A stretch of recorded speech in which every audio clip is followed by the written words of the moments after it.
It's about to go down with Marc and Cathey, a live coaching show about dropping ideas. Marc and Cathey coach and have conversations with brilliant idea creators who are reimagining the world through the expression of their words, thoughts, and action.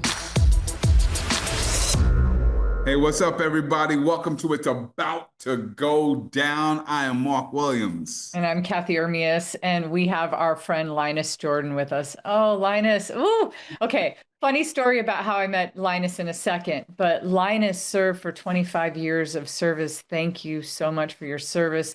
Retired Air Force Command Chief. Ooh. And then after taking all of that expertise, he moved into the corporate sector where he started leading initiatives and teams. In fact, moved up the ranks in his industry because of the things that he practiced and learned while he was in the military. So thank you. He's an awesome member of his own community. Him and his family run a farm and a movie theater. Come on now. Linus says, fun fact, it's the number one thing that people, when they're talking and they know everything about him, they always want to ask about the farm. But Linus has this awesome idea that we're going to talk about. But first, Marc, I'm going to tell you really quick how I met Linus and what happened. So I'm running a storytelling workshop, and both Linus and I are there in Miami, and I run this workshop, and he's part of it, and he's running one of his teams, and so he's part of it, and we connect, and we start talking. And I'm like, oh, you served in the Air Force. Thank you for your service. I only know one person that was in the Air Force and then went all the way up and was like Master Sergeant Chief or something, is what, right? And I go, ooh, should I ask him? It seems weird to ask if he knows somebody. There's so many people, right? And I said, this is a shot in the dark, but do you know my friend Leffert Fate? He goes, what? I served with Leffert. We're friends. We go back 20 plus years. Yes. So bizarre, right? Yes. And Linus, your idea of preparing for your assignment. And so you're going to talk about what that is. Welcome to our show, my friend. I'm so glad I know you. I feel like the universe put us into each other's paths, and here we are. Well, I appreciate the invitation, Cathey and Marc. I was excited to do this, a little unsettling to do it as well, as you start to share some of the things you've been noodling. But yeah, this is, I think, going to be a good time and quite the small world, because Leffert is a fantastic leader, fantastic person, fantastic human. So it's wonderful to share that relationship. Yeah. So tell us a little bit about that idea. I know it's a riff off of something else, right? Preparing for your assignment. Yeah, so thank you for that opening. A few weeks ago, I heard loosely one of the billionaires in an interview say something about understood the assignment. And it made me think of how that term is used in today's vernacular. He understood the assignment. She understood the assignment. Essentially meaning an individual was aware of what was happening and understood their role, the actions they needed to take in a given situation. So it made me think about prepare for your assignment. The context behind that thought hitting me was every day we go about our lives taking so many things for granted. What we have to do for the day, what our schedule is going to look like, the passing conversations we have with people. But do we ever really sit down and take stock of what opportunities we're missing throughout a given day because of how we chose to approach it? So my thought with prepare for your assignment goes back to really understanding what your purpose is as an individual. And with that, how are you going to drive connections with, or better connect with the people that you come into contact with every day? Because from my perspective, regardless of who I talk with or why, there's likely an opportunity to learn something from that engagement if I'm open to it, if I'm looking for it. And then while embracing that learning, figuring out how to take all of these engagements day to day and evolve how I contribute as I go through either the rest of my day, the rest of my week, the rest of my life. So if I were to summarize all of that and my idea around, prepare for your assignment, in the fast-paced life that Linus Jordan personally lives, how do I slow down enough to embrace the engagements I have with people from day to day from a more genuine perspective and really listen to what I'm being told, learning from these engagements, figuring out how to apply that to not only be a better person, better contributor, but a better member of my community.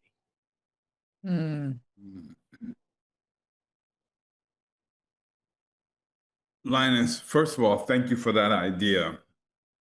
And what I want to ask you about is, listen, we could go into the military assignment, we can get into the corporate assignment, we can get into the owning a farm and owning a movie theater assignment. Yeah, I didn't know about the movie theater part. We got to talk about that. But what intrigues me about what you've said so far, among many things, is the word daily. And so I'm curious, even if we were to just go back to the last, I'll say 5 days, what's an example of a daily assignment that you understood and that you prepared for? Yeah. Well, just yesterday, I went to the grocery store to pick up some items for my wife. When I arrived there, I saw my aunt, my dad's baby sister. Had not seen her in months. So, light bulb number one, someone who was my favorite human at one point in my life, who lives less than 5 miles from me, I have not seen in months. So in that moment, the reality that I've allowed life to drive me so much, I've kind of moved away from what was a purpose ingrained in me through my parents, family, being beholden to and connected with family. So that was light bulb number one. And in the conversation with her, she was sharing with me some things about things not going so well with certain members of our family. Light bulb number two, disconnected from some of those who have been closest to me most of my life. And the third one that really brought me back for, when I think about prepare for your assignment, what is my purpose in this moment with this person? When I walked away from her, I went to the dairy section and there was a gentleman standing there that you could tell was making some decisions on what he was going to buy because he may not have had the money to get everything he needed.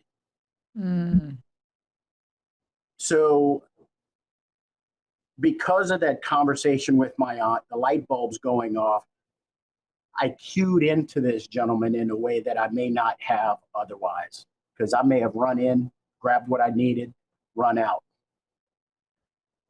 Spoke to him, very cordial gentleman.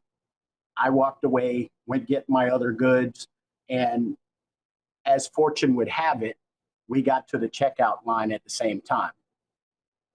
I had him go before me. He had 2 items in his hand. So I just had the cashier add his items to mine to check out. And I don't share that to share what I did for someone, in that moment, he appreciated what I was doing for him, but what he didn't realize was that he was the blessing for me. Mm. Because it was that reminder of, when you can, you should. If there's somebody that you think you can help, you should. Had I not spoken with him, so the connection part around my idea, I may not have gleaned what I thought I saw was potentially a economic challenge for him, and him determining what he would buy and wouldn't. The learning from the engagement with my aunt and that gentleman in that span of all of about 20 minutes was reminding myself, I run so much and get caught up in so much, I can easily start feeling sorry for myself, despite all the blessings that I have, despite my friend circles, despite the resources that I have, should I need them. So that 20 minutes was really a grounding moment, if you will, for me. So it takes me back. When we prepare for our assignment, very often we forget, and many of us don't even define for ourselves what our ultimate purpose is. Mm. You know, Mark, you brought up the daily. You asked Linus about the daily, and the first thing that I wrote down after Linus started talking was actually find the assignment. That's part of preparing for it, is actually even finding it, finding it. Because I think what you were saying before, Linus, too, is sometimes we're like living and life is, doing its normal thing, and we're kind of in our routine. And we're not able to notice or see these moments because we're just, our assignment is like status quo, right? Or just, and so my big takeaway from your story is to like stop and break the pattern and find the assignment. And I love that you added to it daily, Mark, because it made me think of every day if I woke up and said, okay, what is my assignment today? It might be different than yesterday. It might be to meet somebody. It might be to make that call. It might be to do something that I was supposed to do. It might be something I don't know anything about right now, but I'll figure it out. So Linus, would you say that's a big part of preparing for the assignment? Is that the assignment? It seems like the assignment can be an everyday thing, and it can be like, there can be a big assignment, but there's also, I mean, right. Mark, come on, Mark's former teacher. He's like, you're speaking his love language. He's like, assignments, say less. Like, I want more, Well, and I'm glad and I'm going to come back to your question. I'm glad Mark highlighted the daily, because we are presented with these opportunities every day, multiple times a day. To your point and question, Cathey, about finding the assignment, guess the way what I think of it, I'll split it into two. I should more clearly define assignment as your purpose. Find your purpose, and then what you're referencing on the daily, those are those tasks, those opportunities, those actions you take that align with that purpose. So to specific example, with everything you've mentioned about me, and when I think about my life and what I've done, common amongst all of it is my deep desire to help someone else. So my assignment, as I have defined it, and I've come to understand it, mine is to give, is to help others where I can. So it's the story at the store. It's development opportunities with my teammates. If it's allowing someone else time to develop me because they see an opportunity there. Just what motivates me and gives me energy is being able to participate in something with someone else and bring them some value that they believe that they are better for having had the engagement. So my assignment is helping others. Mm. Mm. So here's what I'm loving about that. Your assignment is so clear to you. And yet, when I think back to the story you said, and I love how you said it wasn't just my aunt, it was my dad's baby sister. Yeah. I like that. I like that Yeah. twist to it. You know your assignment to help and to give to people. And you're always in that frame of mind. And yet, had it not been for the, and I'm going to use this word intentionally because you used it, light bulbs that kind of flickered and came up because of that conversation with your aunt. Even though it's your assignment, you just almost said you might not have even noticed that gentleman had it not been for the conversation. So I'm loving this because it goes even deeper. And I would love to take Cathey's word of find and double down on it and maybe use the word notice.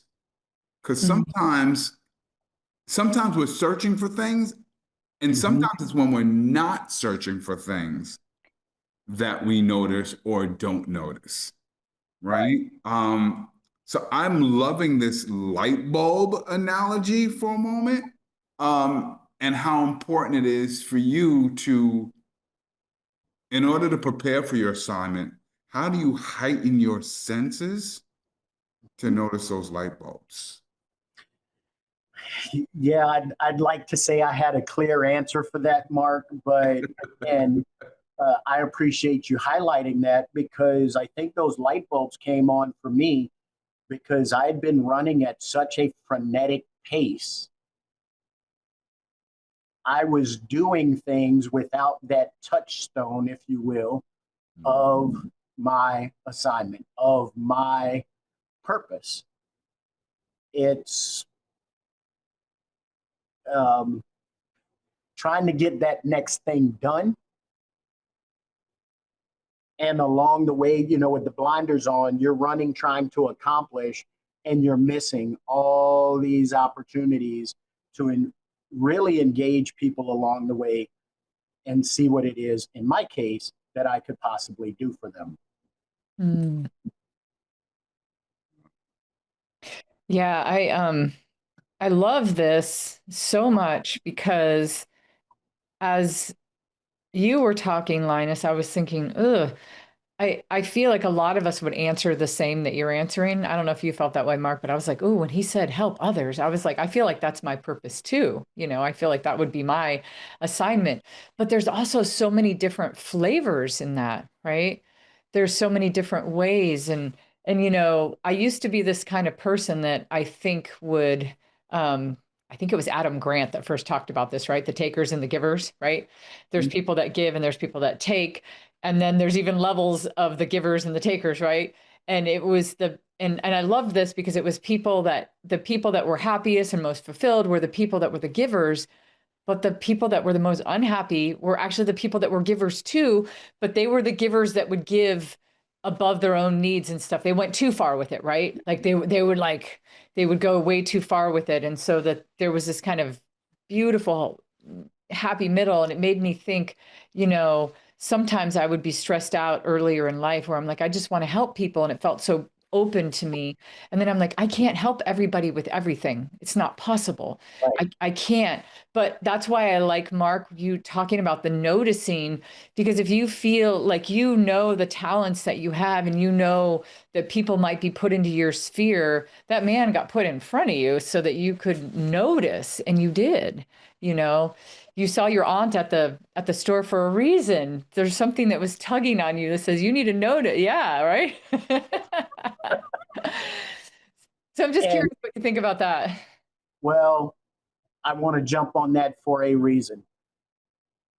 I believe with every fiber of my being there are no chance meetings.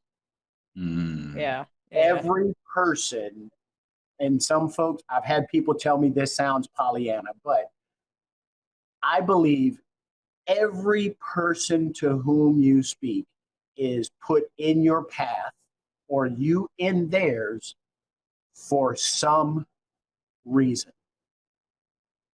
And it may not be clear to you in the moment, but at some point, something's going to happen. If we paid even the slightest bit of attention, you are going to come back to that conversation with that person. I'll give you a quick example. We've got a gentleman in town. I won't use his name, but he was friends with our father. He has since fallen on hard times. When I saw him, I didn't recognize him for who he was. I knew him as a kid, but I ran across him, stopped, spoke with him, because especially here in town, I try to speak to every person I pass, even if it's hello, hope you're having a good day. He smiled, he said hello, moved on. 15, 20 minutes later, I'm coming back out of the movie theater and he was still there. So I stopped and spoke with him again. And he said, "You don't remember me, do you?" He revealed his name and told me, reminded me how he knew me as a kid and the fact that he was friends with our dad. And I bring that story up because, again, you know, Mark, you said noticing. You brought that up. And Cathey, you and I lost my train of thought with the word you said I was jumping on with the story. My mind just went blank. Oh, I don't know what I said. Well, that makes that makes two of us. Mark, were you? I mean, I'm now totally engrossed into your story. Yes, exactly. Oh, okay. We were talking about on the daily. And the noticings. For a reason.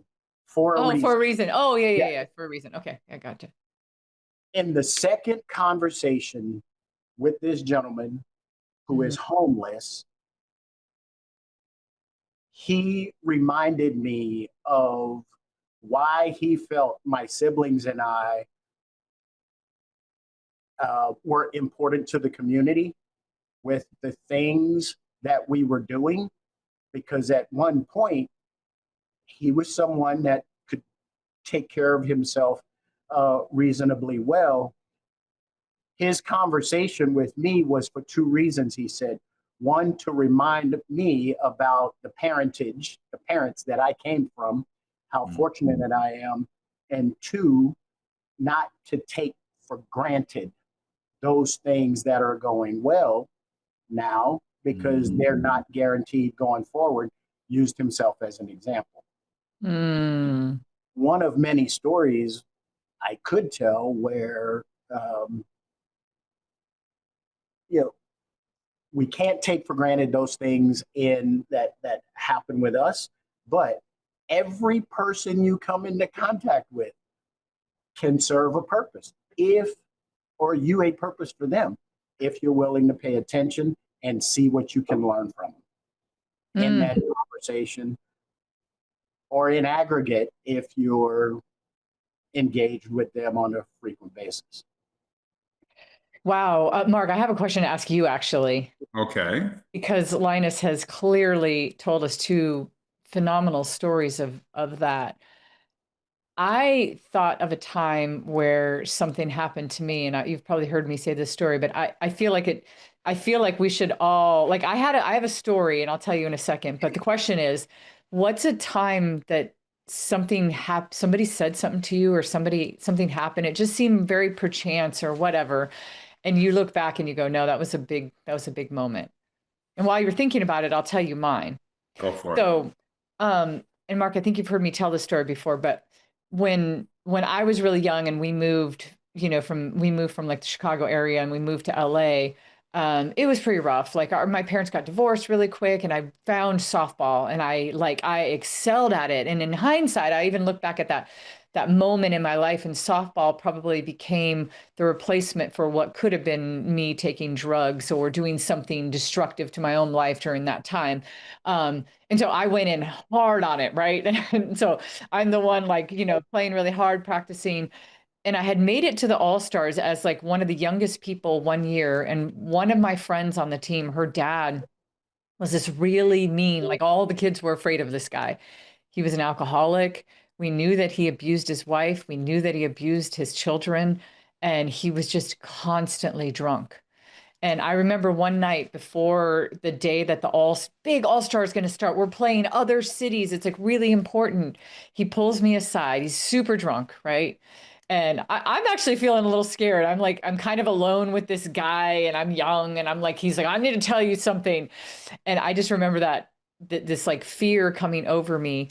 And he tells me, he goes, I just want you to know that there are so many political things going on in this league with who's going to play, depending on who your mom or who your dad is or who the coach is, or, and he's like, you can't control any of that. But what you can control is how you go out there and outshine them all.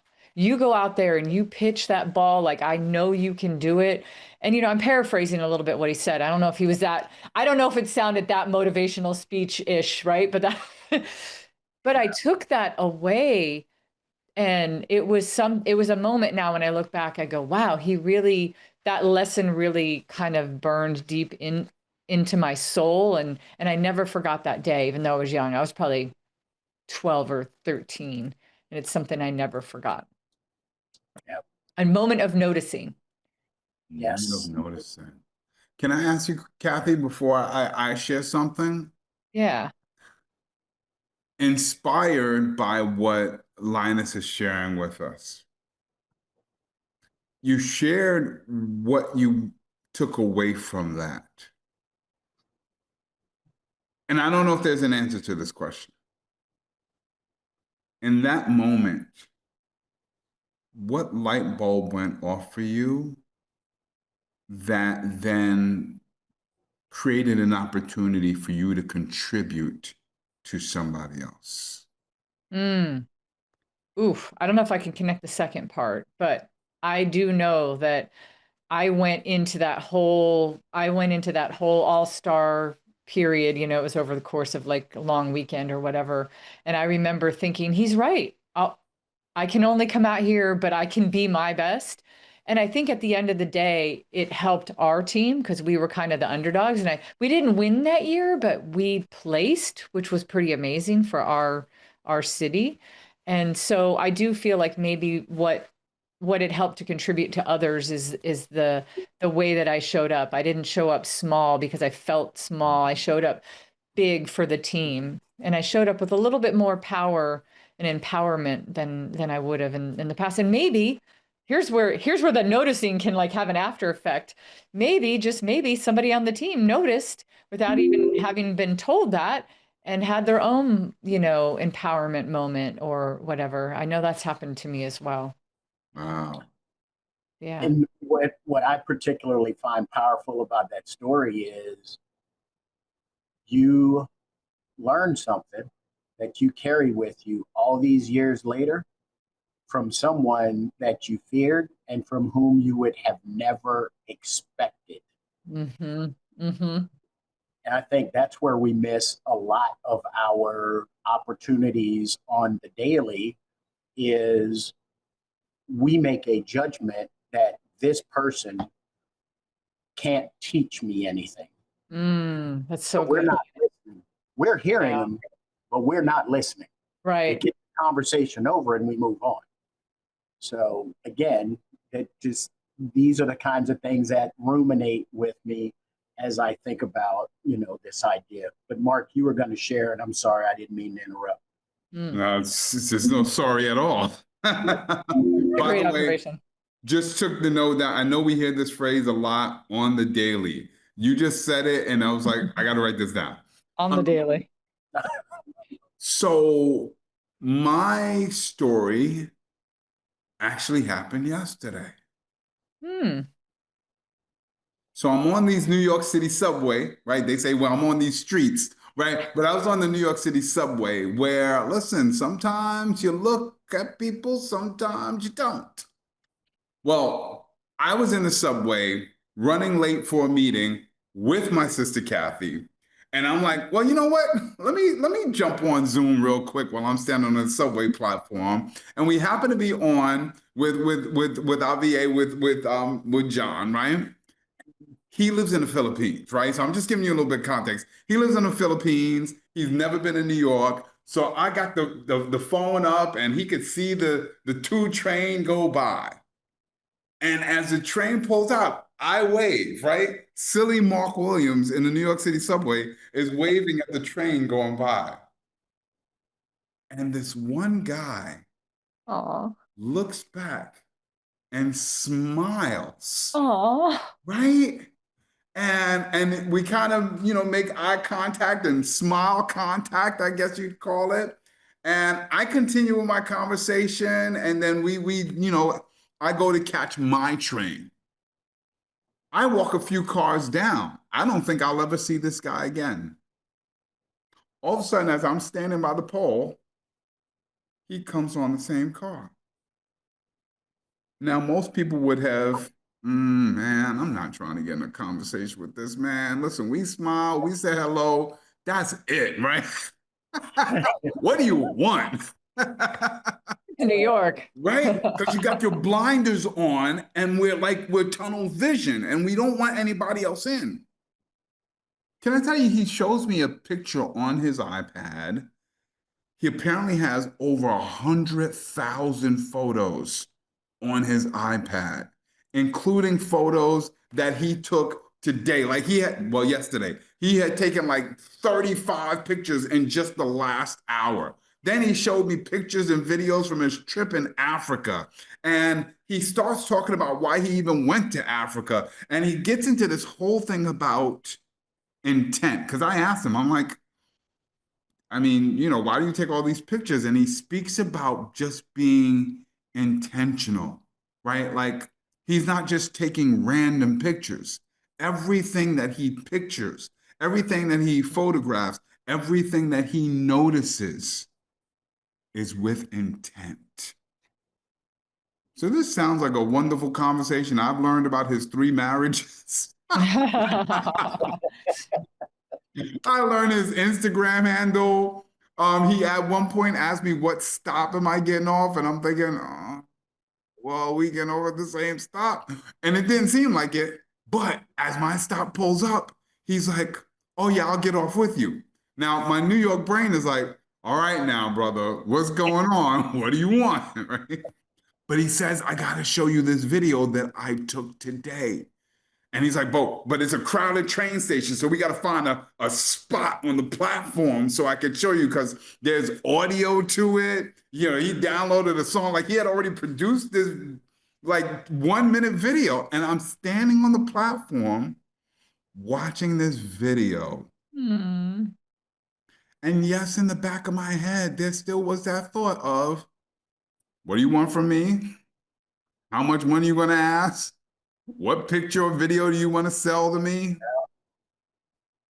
None of that. Yeah. He did share his Instagram handle. I still have it locked in my head. I walked away. I came home, told my family about it. Of course, they were like, of course somebody said hello to you on the subway. But Of course you were waving at people. yes. Oh, But in the hustle and bustle of New York City and sometimes not wanting to be bothered, I'm very happy that I got an opportunity to interact with him. And what this conversation today is already helping me with, because I hadn't really given this a thought. So I want to really thank you, Linus, is I want to pause and really think about what this ultimate reason is for my interaction with somebody who I didn't even know existed on the planet until yesterday. And how my chance meeting with him can help me to feed into my mission and my assignment. Mm. Mm. As you shared that, I thought about what I've said to you guys so far and how I've thought about this idea and trying to kind of deduce this whole thing to its essence. And what popped into my mind, really, this is me trying to reorient myself, but do it in such a way that I can also communicate it to others. How do we go about better understanding ourselves, the environment around us, and then determining how we are going to engage? Mm. Because one thing we forget, and I jump on the soapbox for just a few seconds, at the pace with which our lives move, informed or misinformed through social media and all of the inputs that hit us every minute of every day, it seems like we're incrementally losing our humanity and forgetting that we only thrive as individuals through engagement with another individual. Mm. Mm. Yeah. That's it. And it doesn't matter how many or how few, but we only thrive through engagement with other individuals. So, how can we go about our day better understanding ourselves and why we exist, how we're going to connect with other people, what and how we're going to learn from them, and how we're going to use that every opportunity we have to contribute differently the next time we have an opportunity. Mm. You know what this made me think of, Mark? What's that? Our good friend Lou Raja, he's from the Congo, Linus, and he's a leadership speaker, and he talks about Ubuntu a lot. And I love the concept of Ubuntu, especially the way he explains it. I am because you are. And it's just what you spoke to. And I think what the world wants to give us nowadays, especially as we enter an era of high technology, where some of the things that you could do now kind of level the playing field with technology. You can produce your own movie, as an individual, way more than you could 20 years ago, right? There's many things, there's many instances, but so we have this false sense of how we show up in the world. And I think what you're saying is humanity doesn't work that way. It may be a facade, it may feel that way, but we can't without others. We at least can't be our best. I mean, it's so wild to me too. One of my really good friends just did a TED talk about a year and a half ago about the epidemic of loneliness and how more people are lonely and how much it's actually really hurting and harming people. And so all of this kind of falls into play. And one thing that you have on the top of my brain right now, Linus, is that I need to keep my flashlight on more.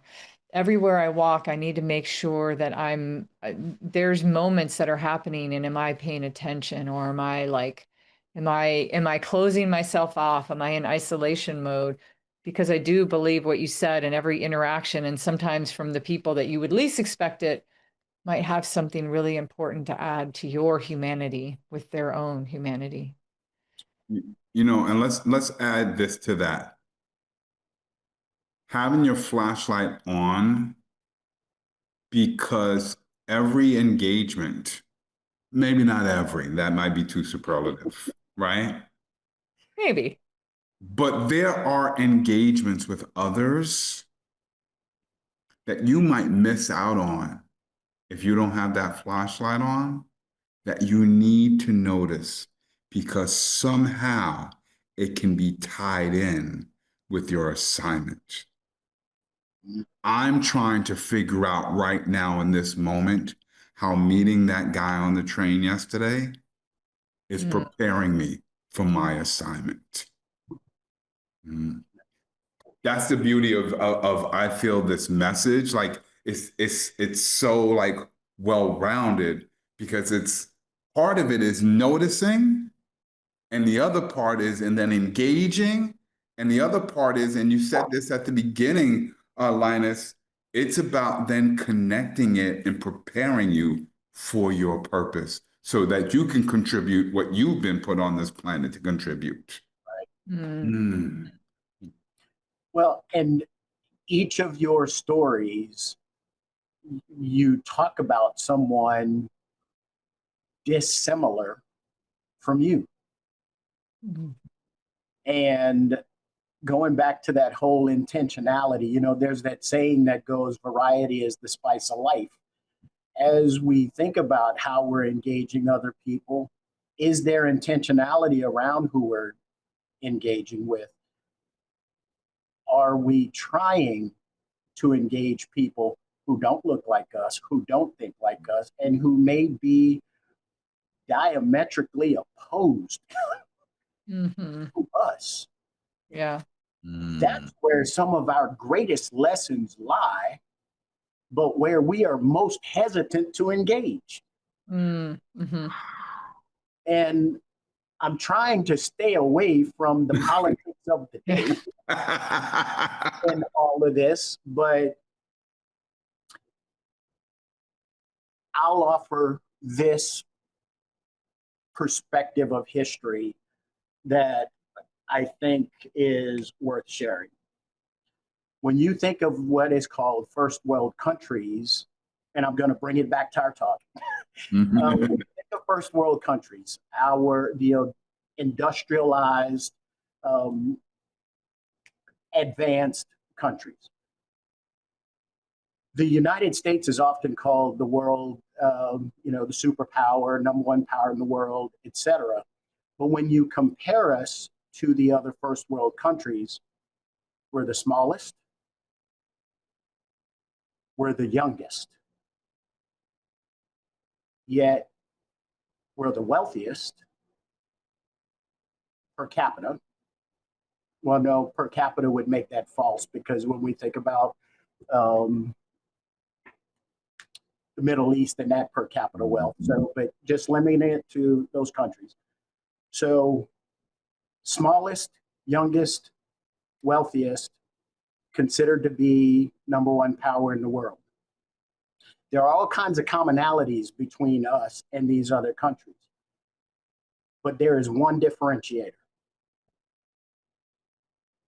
We are the most diverse country. These other superpowers, relatively speaking, are fairly homogenous.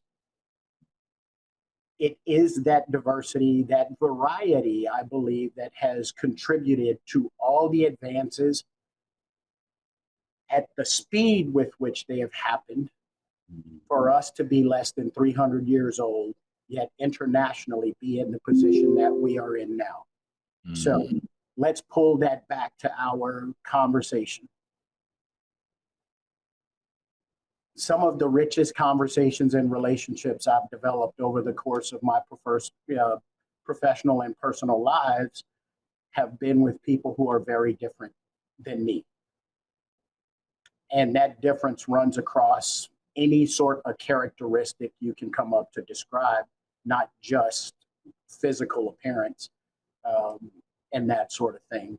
So my point being, as we go about our day, are we taking those chances that Cathey took as a young kid to stand there and listen to what this feared adult had to say and carry that life lesson forward?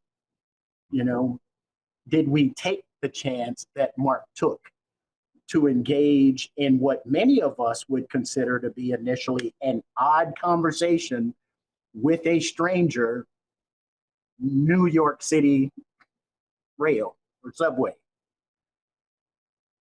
Those are the kinds of opportunities I submit that we miss. on the I also just want to add, Mark, that maybe that guy thought you were odd too. Just saying. He's like, he started it. He waved. Like, who else in New York is out there waving? He opened that door. Oh, I'm just Yes. Oh boy. Oof. No, I love that, Linus. I think that there's a lot. I think that there's a lot of humanity bound up, and there's so much wisdom within integrating yourself and your thoughts and your connections with other people. And I think everything that you've said today, it seems so easy, and yet I think that it is actually a disciplined practice. I think you're right. I think part of what we want to do is go, I know for me even, and I feel like I'm somebody that's like chatty Cathy. I'm out there talking to everybody, like, right?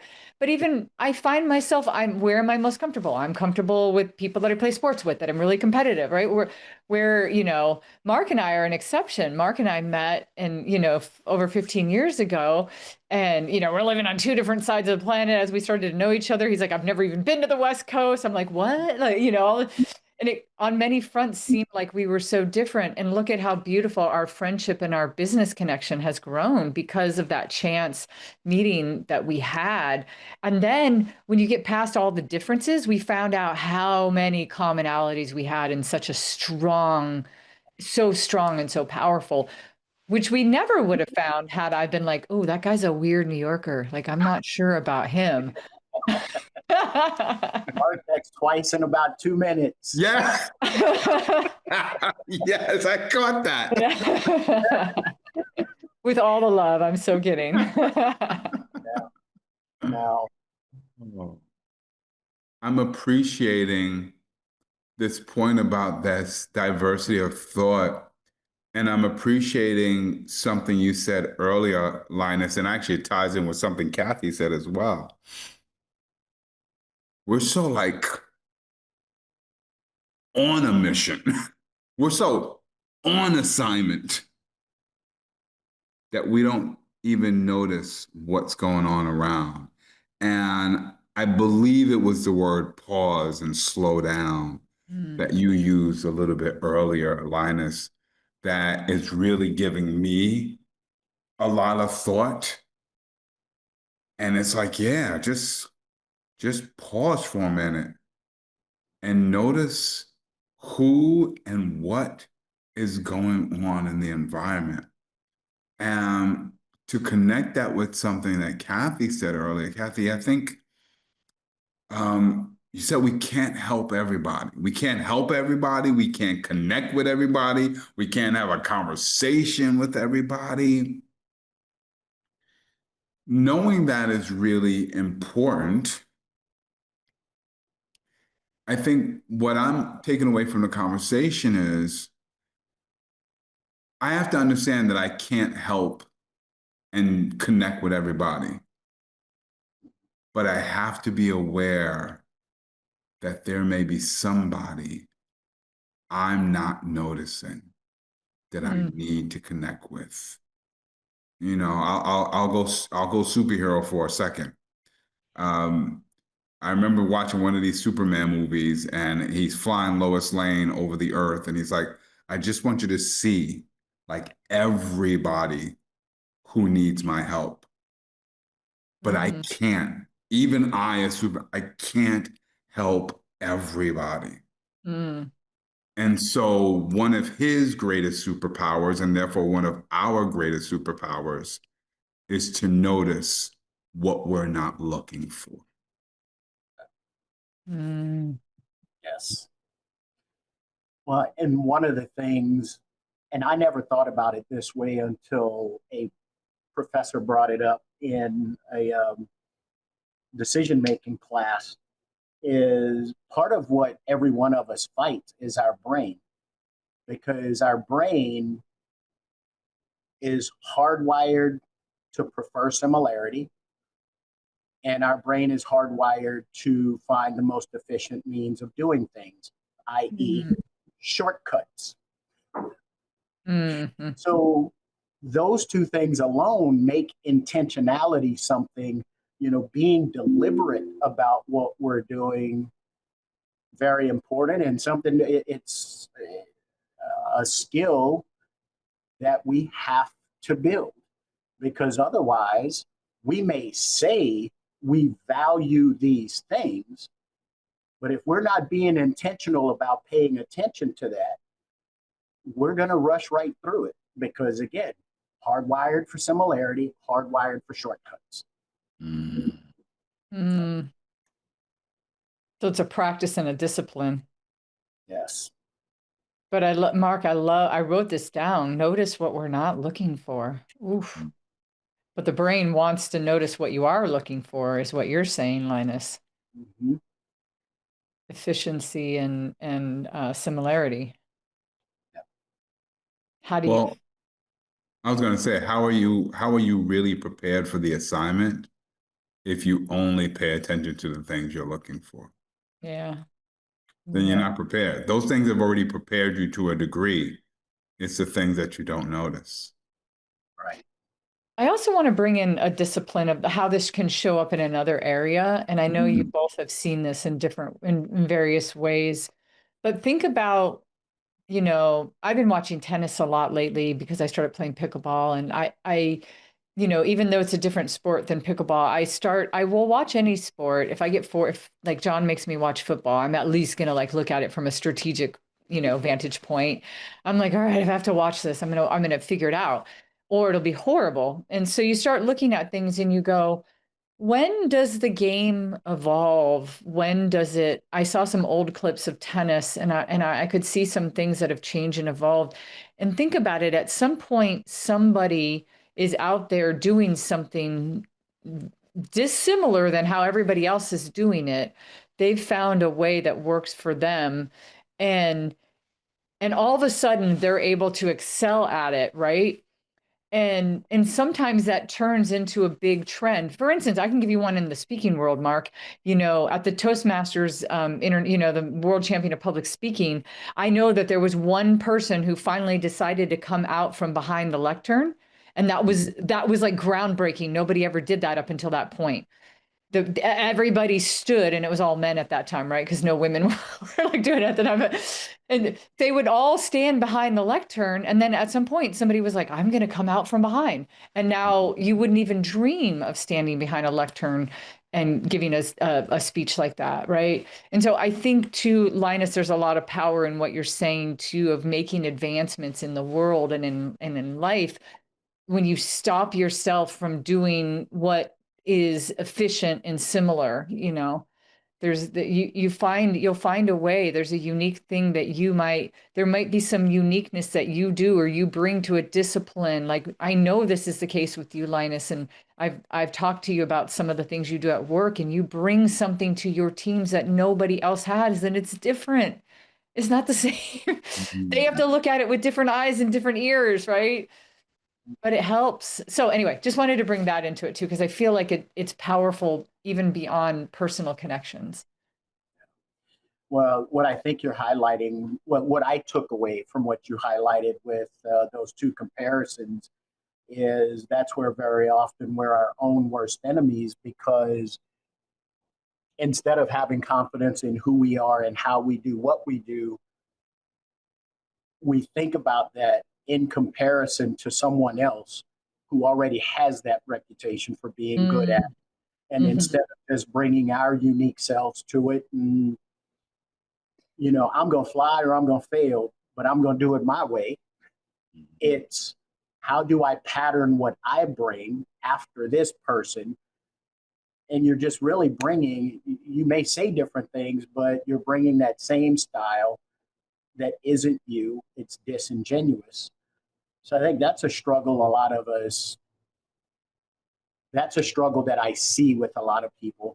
That's a struggle I know I personally had, because I will say things nobody else will say. And for the longest time, people was like, man, don't do that. Man, don't do that. Yeah. And I missed out on opportunities because I was modeling myself after them instead of who I was. And I even got the feedback that if you had only done this, and they described what I was told I shouldn't do.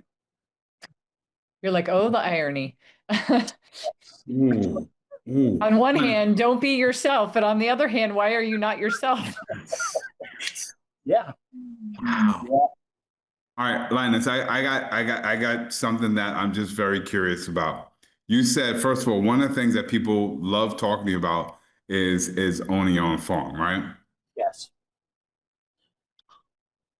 What was the thing that, had you not noticed it, you would have never owned your own farm? Mm. The thing that if I had not noticed it, I wouldn't have owned it. That's a little tough for me to answer just because, I we grew up poor. We weren't dirt floor poor, but we weren't too far from it. The thing was, we never wanted for anything because our parents made sure we had everything we needed. So we never wanted for the necessities, I should say. We raised, grew, or hunted most of what we ate. Mom and daddy bought largely the staples. So the reason that question is difficult to answer is, one, because of how I grew up. But if I am to answer it, what I will tell you is what I didn't notice was more farmers, more producers who were minorities. So it was one of those things, especially living in the state of Louisiana, with our rich but interesting history as a state. It's one of those things where I wanted to do what my dad did growing up, my grandfathers did, my great-grandfathers did, but also, following in that tradition, but also to prove what's capable if someone is given opportunity and willing to work hard behind it. Because even with the volume of minorities, and I'm not just talking about Black farmers, I'm talking about Hispanics, Asians, various demographics represented here in the state. When you talk about beef cattle, you see a stereotypical white male cowboy hat, on a horse type of thing. And I wanted to be able to be a part of the other side of that same story. Mm-hmm. Because what most people don't realize, because history doesn't share that aspect very often, is the very first cowboys were men of color. Mm-hmm. And only over time did the richer cattle owners come to call themselves cowboy over time. Mm-hmm. Broad brushing history right there, but just wanted to touch that as one of the proud motivations for doing what we do. Thank you for entertaining that question. I know it was almost a loaded question, and I think what I also have gathered is, at the end of the day, wherever we end up in terms of our assignment, there's probably going to be a whole lot of things along the way that we notice that then contribute to us contributing. So thank you for entertaining that question. Yeah, no worries. No worries. My pleasure. My pleasure. Wow. It's already been almost an hour. I can't believe it. Conversation just. Wow. Man, Cathey, we always do this. So let's just do this real quick. Yes, Linus, I'm going to ask you, since we started this conversation, what's like at the top of your head, or what's resonated with you, what's changed for you. But Cathey, I'm gonna start with you first. What's something that's like you're walking away with from this conversation? What just got dropped for you? Yeah. God, the first thing that comes to my mind is like actually empowerment. I I feel like some of the things that we talked about today, and I think all three of us, me knowing all of us and how we operate, I think that we all have this level where we're operating, connecting with people. But what I will say of what we haven't been, or what I haven't been doing, I can't speak for you two, right?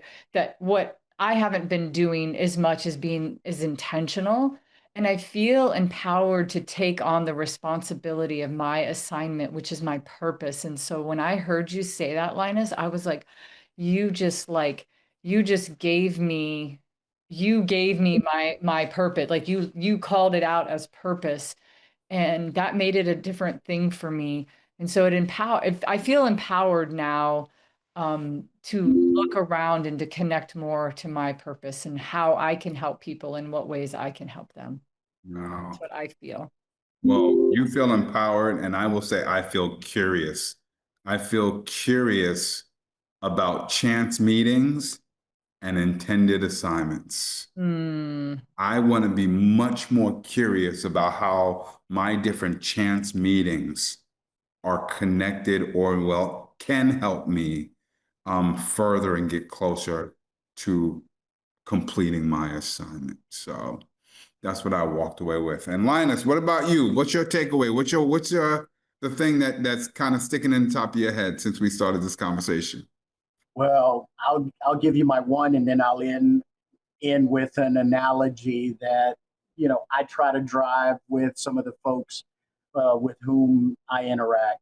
Um, what this conversation has allowed me to do, and I'll bring it back to what I said earlier, listening to what Cathey and you picked up, and how you associated it with situations of your own, helped me boil it down to that essence of self, environment, and engagement.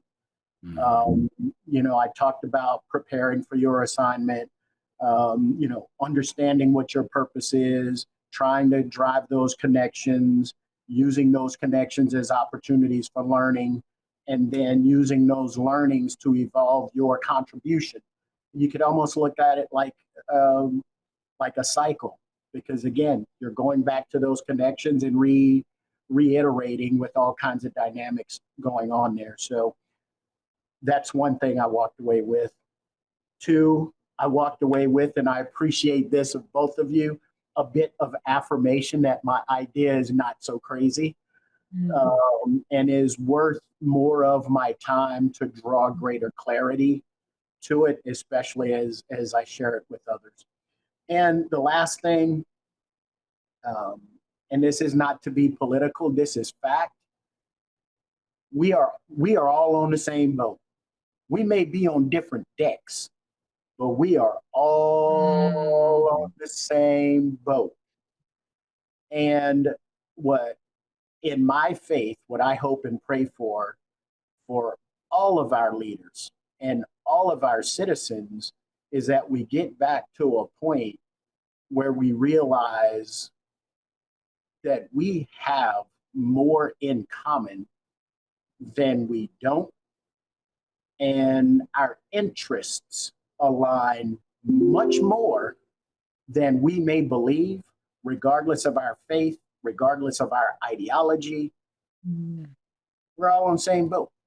So how do we get back to, within our own individual spheres of influence, trying to help drive our country toward a better future, where we do realize, I may not agree with you, but everybody outside the United States of America might look at you, me, you, and you. They see one thing: an American. And they apply whatever they feel to that label, not all the different adjectives and other descriptors we apply to that. So Thank you for that. That sounds like one important collective assignment. Wow. Thank you for that. Listen, you've dropped so many nuggets, so many bangers. That's a word I've been using. Linus, how do people find out about you, the work you do, the farm, the movie theater? Like, how do they find out about you, and how you can help them to find and prepare for their assignment? Yes, well, the fastest ways, I'm not, you know, I'm a little bit more old school. I don't have a very big social media presence at all, but if they want to follow the theater, they can follow the theater at thequeencinema.com. Our good queen turns 88 years old on the 20th of next month. So we're very proud of her. If they want to know more about the farm, they can Google Double J Farms and Ranches. There are various videos out of us working cattle and that sort of thing.